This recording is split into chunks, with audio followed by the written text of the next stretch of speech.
భానునైతే పాదు వాళ్ళ నాన్నమ్మ, అమ్మ అయితే రెడీ చేయడానికైతే తీసుకొని వస్తూ ఉంటారు. వాళ్ళ ఇంటి వంశపారంపర్యంగా వస్తున్న నగలనైతే తీసుకొని వచ్చి భానునైతే రెడీ చేస్తూ ఉంటారు.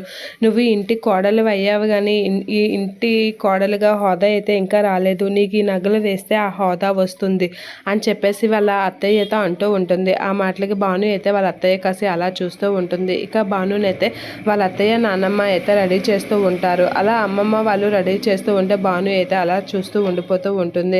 ఇక ఏంటి వీళ్ళు ఇలా నగలేసేస్తున్నారు నా మెల్లో అనేది అనుకుంటూ ఉంటుంది. ఇక భానునైతే అలా దగ్గరుండి రెడీ చేస్తూ ఉంటే పాదు అయితే వెనక నుంచి చూస్తూ మురిసిపోతూ ఉంటాడు. చాలా దినగా ఎగ్జైట్గా చూస్తూ ఉంటాడు పాదు. ఇక భాను వాళ్ళ నాన్నమ్మ వీళ్ళందరూ అయితే అలా దండగడియాలు అవన్నీ అయితే పెడుతూ చాలా దినగా రెడీ చేస్తూ ఉంటారు. అలా భానుని రెడీ చేస్తూ చూస్తూ మురిసిపోతూ ఉంటాడు పాదు. ఇక భాను అయితే చాలా అందంగా కనిపిస్తూ ఉంటుంది నగలు వేయగానే.